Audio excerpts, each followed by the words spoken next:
And finally, number 9. Warm-up dance and end dance scenes for a movie. After Rick said that the two-country intro for a movie will be South Africa and France, he asked me if I want the warm-up dance to be March to the Beat, Scrunch Up Small and Stretch Out Big, or the Twisting Dance, and I decided that because South Africa and France and the Twisting Dance is a pair that works, and we've seen this in Musical Pipe, A Big Bag, and Umbrella, I decided to go with that one. And the Twisting Dance is the warm-up dance for a movie. And I know that's my favorite warm-up dance led by Zing Zing Zingba, knowing that Rick's favorite is Hop to It with some Bubba skips because of the longer time that it takes. And so after that, and our movie is being filmed, our end dance scenes are either going to be the wonderful wobbly dance, dance again and again and again, or both, which has never been done before. I think it's more our decision of what end dance we want at the end when the movie is over, and we go back to the boo ball or the boo zone, and there are a lot more scenes in between the warm-up dance and end dances that we'll do, like the tape and shower scenes from Home Alone and Home Alone 2 Lost in New York, and also basically an Incredibles movie, or a superhero thing, even though none of us are superheroes. We're just ordinary people working on this. And knowing that I gave insight as for Mitchell Hodak's character, that he is interested in sports and video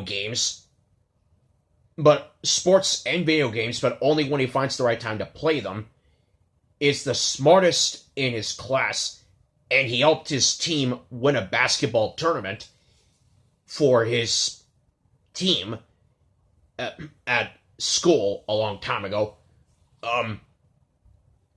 Rick got new basketball shorts, which are cool for him, and he likes to go to Key Biscayne to watch tennis matches in person, and that's cool. And I was also told that I have the Rugrats All Growed Up special on a recorded VHS tape. I don't have that episode on a recorded VHS tape. I have the All Growed Up VHS by itself, and either way, it's not my cup of tea. And I even gave it an honorable mention on my top 13 not my cup of tea videos. And you all know what number 1 is. So, those are all of the 9 other things, and now let's get to the second half.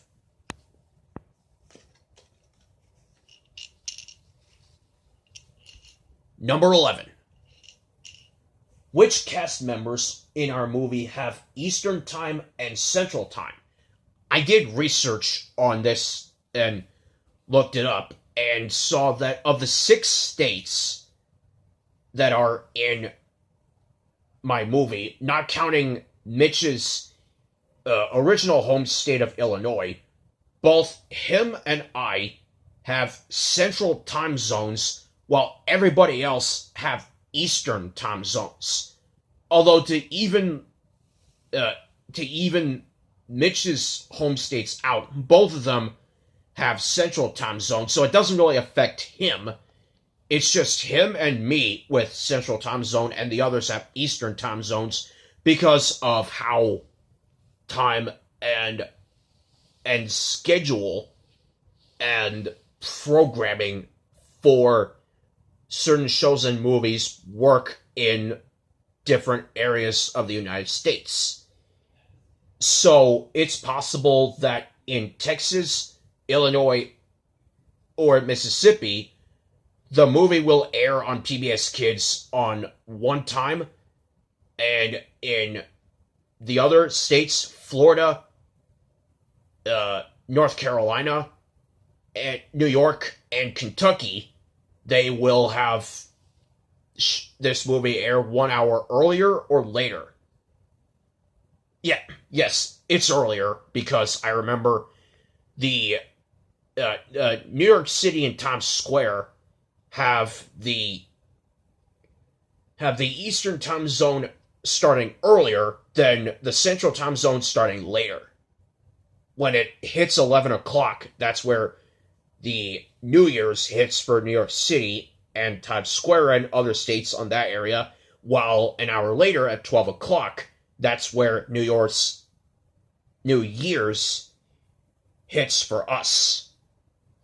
And so that is how Eastern and Central time zones work.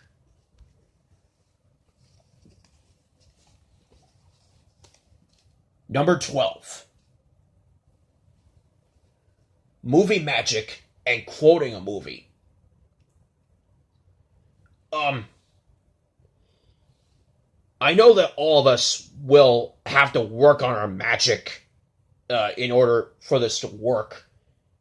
And, like, there will be a bunch of moments where we quote lines into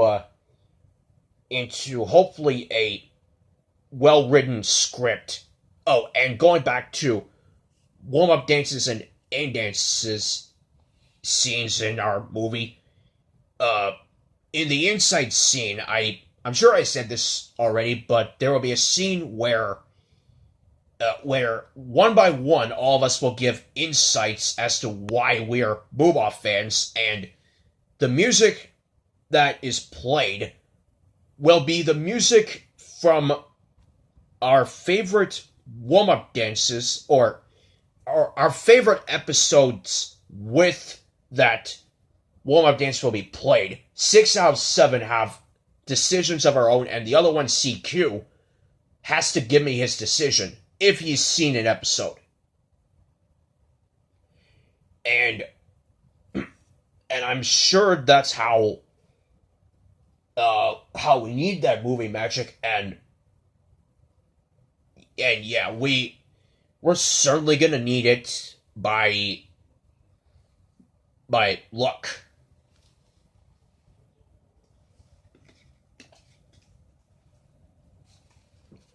Number 13. Blue's Clues Paramount promotional VHS tapes and DVDs with the Paramount 90th anniversary feature presentation and 90th anniversary logo. And in 2002, Paramount Pictures celebrated its 90th anniversary, so they created a brand new logo with the stars of the Paramount logo. Instead of going this way to form the Paramount logo, instead the stars come this way, and you'll see a lot of clouds on screen showing it. If you've seen that logo, you'll know what I mean by that. And my very first Blue's Clues promotional VHS tape was Snack Time, which contains just Snack Time and that Angela C. Santamero interview. But I'm still happy with everything about it. And in September of last year, Miles Breeden uploaded his promotional copy of the Blues Big Band VHS, and it's an interesting one. And I'm sure that there's also the Blues Clues ABC's video that contains the Blues ABC's episode. And there are these Kid Mongos videos that is a combination of two Blues Clues videos joined into one. and I've only seen one of them in real life in the early 2000s. The only thing I remember about it is the Mr. Sullivan and Mrs. Pepper Day episode, and especially the part where Steve sings the "We Appreciate You" song, which I really liked. And there are DVDs with the 90th anniversary logo, like Meet Joe and Blues Big Band, the DVD version, which I didn't expect to see. And Rick had Blues First Holiday for a long time, and I thought for sure Blues Big Holiday would have it, but turns out it doesn't. And the 90th anniversary of the feature presentation logo is different. Instead of the purple background, the background is blue with a bunch of clouds in it, and when the zoom happens, instead of the Paramount bumpers all over it, the screen is blue all over it, as well as the picture for the 90th anniversary Paramount logo. And speaking of promotional VHS tapes, number 14. The Bubba Snowman promotional VHS. In March of this year, Isaiah Smith got the extremely rare and promotional Bubba Snowman VHS tape, although this tape is more common to be a US tape. And shortly after he got that tape, I requested him to do the opening and closing for it, and he even said that in the video of the opening and closing for it. And it turns out that that tape only contains the Snowman episode, and not have Jack in the Box and Space Rocket joining it, which I thought was a shame because Space Rocket is my favorite episode. But when I found that out, I noticed that it's sort of in the same style as Big Windows, although they took the US version of Big Windows from the screener tape. And another thing I noticed is that it's in the exact same style. It's in the exact same style as the extremely rare and promotional Bubba A Pile of Balls VHS, where the two-country intro is India and UK, and it has Humba leading the March to the Beat warm-up dance, my favorite warm-up dance led by Humba.